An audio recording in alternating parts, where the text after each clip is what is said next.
This is the plaintiff, Virgil.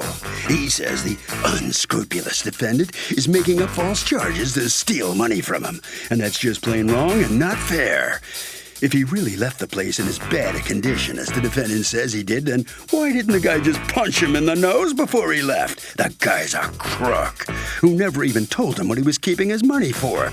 And he's here in the good name of what's fair, suing him for the $2,500 he owed. This is the defendant, Bill. He says the plaintiff has a drinking problem.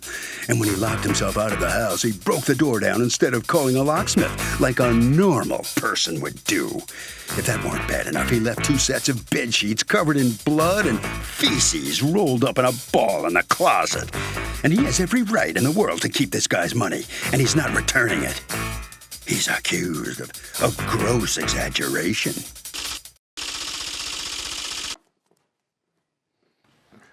All parties, please raise your right hand. Welcome back to the People's Court. Next case in the docket. The plaintiff says the defendant, or ex-landlord, is simply a thief who made up stuff to steal her security deposit. The defendant says the plaintiff has a drinking problem and left bedsheets covered in blood and feces. It's the case of he hates those feces to pieces. Okay, Virgil and Bill. Virgil, you rented out Bill's condo in Florida, correct? Yes, ma'am. Where are you from? I'm from Oklahoma, moving to Cape Canaveral to fly rockets. Okay, what do you mean by fly rockets? I work for one of the aerospace companies that launches 2 vehicles down there. So, but you're not going to fly rockets, are you? No, I don't actually ride the rocket. I work on the launch pads and the structure. I had this vision of him riding the rocket. Okay, rocket man. Bill, you own a condo, and do you live in Florida? I do. All right, so you rent it out seasonally or? We have a 3-month minimum in that property. Okay. So you rented them for the 3 months. There was a $2,000 security deposit and a $500 pet deposit, correct? Yes, ma'am. And you're suing to get both of those returned. Do you have a copy of the lease? I do. May I see it? Because my understanding of what I've read in the lease is that the pet deposit is non-refundable. Part of it. It says $500 pet deposit, of which $200 will not be refunded. You are correct. Okay, so $200 is non-refundable. All right, so what happens? You move, do you do a walkthrough when you move out? Yes. With him? Yes. Is there any commentary? No. Do you say, is it in good order or anything, or you guys just walk through and that's it? It was sort of informal. I had made some improvements with his permission. I put up a ceiling fan at my expense on the lanai, and I'd also mounted a flat screen TV on the wall because the one in the living room died, and he actually paid me cash for the TV on the spot because he liked the installation. So everything was good. And when you installed the TV, he paid you cash for the TV? When we left, I showed it to him and said he could have it for slightly less than what I paid for it, and he wanted it. And he paid you? Yes, he paid me Is it accurate cash. that you purchased a TV? I did purchase TV. However, TV that was in there after he left was nothing wrong with my TV. Why didn't you do that before you purchased his TV? You ended up buying the TV from him, and yet today you are suing for $225 to dismount the TV. Going back to the beginning of the lease, he was asked not to put any holes in the walls.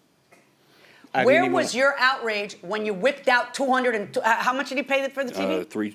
$300 and something. Where was your outrage when you whipped out the Your $300 Honor. and something dollars and handed it to him? You're right. I did not. So it kind of seems nasty that you're suing for unmounting the TV that you were so happy about you bought. Okay, so let's talk about what you are keeping the money for. Let's go through what the damages are. Because according to you, the place was disgusting, right? There was a lot of damage, yeah. Okay, talk to me. Tell me what was damaged. Sheets, bed pads, the sofa. What was wrong with the sheets? They were all soiled, blood soiled, and other Do you have pictures of that? I do not. I do have Were pictures. the sheets all blood soiled? No, ma'am. How are you going to prove they were blood soiled? I can't. Okay. Okay. Go on. I do have photos of the sofa. Let's look at the sofa. And I also have a photo of the sofa when I bought it. What happened to that sofa?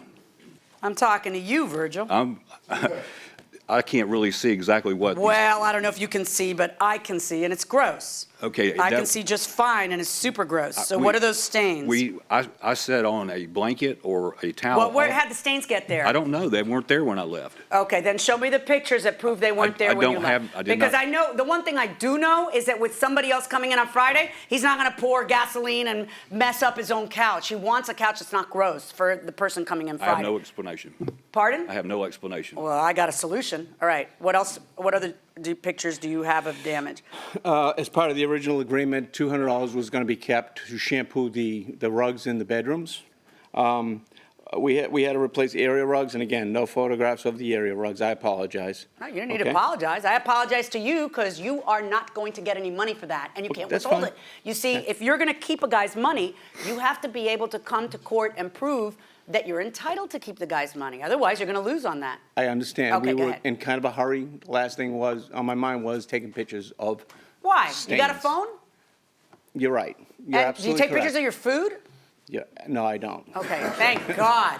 Yeah, I'm not Because that as guy. my child says, Christy doesn't eat until the phone eats, and she takes a picture of everything that's in front of her. But you know how easy it is, especially when you're outraged, to document everything, because people do it every day in front of me. Sure. In fact, we know you did document. You got this picture, you got that picture. So apparently there's no hurry. You got pictures. So if there's stuff that's ruined, take the picture. Yeah. All right, what else are you keeping money for? The damage on the door. Okay, let's talk about the Which you damage do to the have door. a What lot is of it you think photographs. happened on the door? This door's been jimmied. Yeah. Well, he did it How do you know? because he told me he did it. Okay, and I that was have it- because he locked himself out? He locked himself out. You live down the hall? I live 2 doors away. Okay, and? That's correct. Okay. But that doorknob is a new knob I put on there. How I got in there, we tried doing a little prying. I admit that little bit of wood damage there. But there's a brand new doorknob on that door with 3 keys I left with him. Yeah, well, how much are you keeping for the door? $1,671. Yes.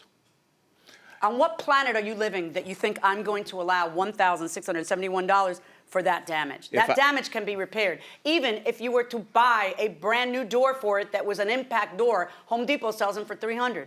How is it that you think you can keep $1,600 of the guy's money for This that? is a condominium, which we have specific types of doors that have to be purchased. That door set up with an impact door, composite jamb, and stainless steel hardware because it is on the water.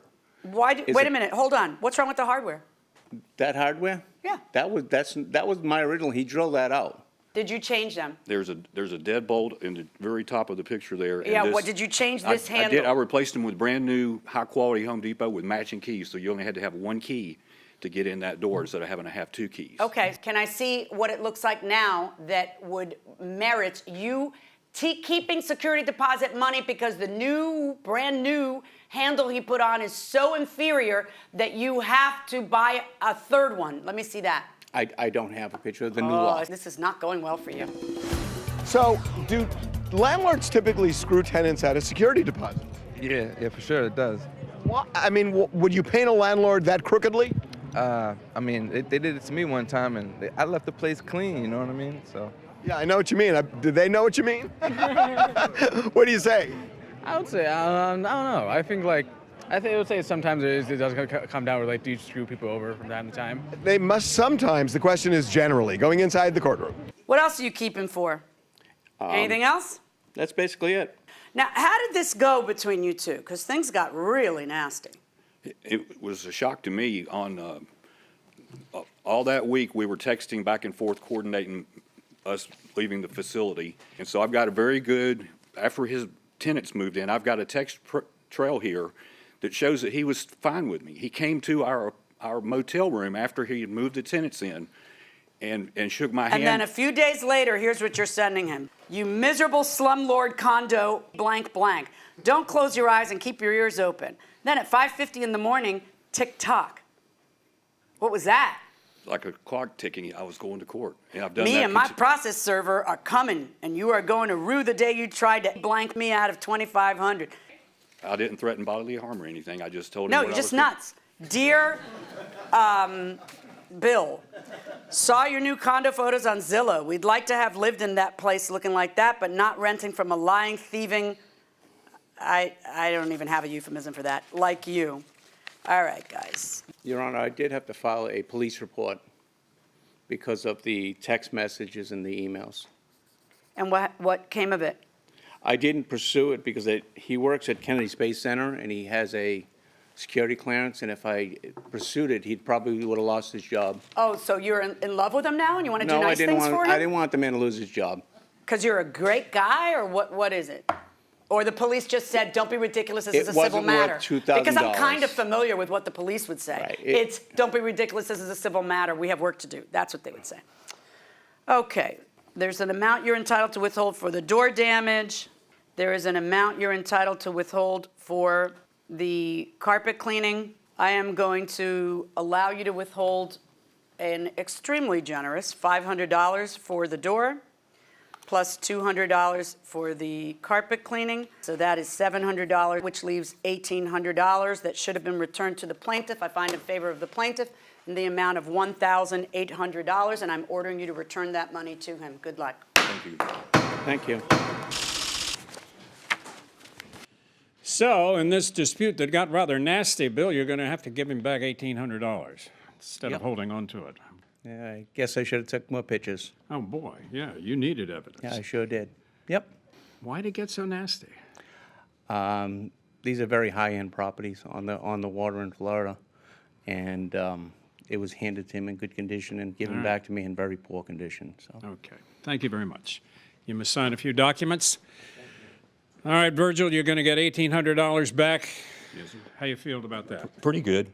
I'd forgot about the door, and you know, it is what it is, and I should have taken pictures myself, and it would have made it a lot better.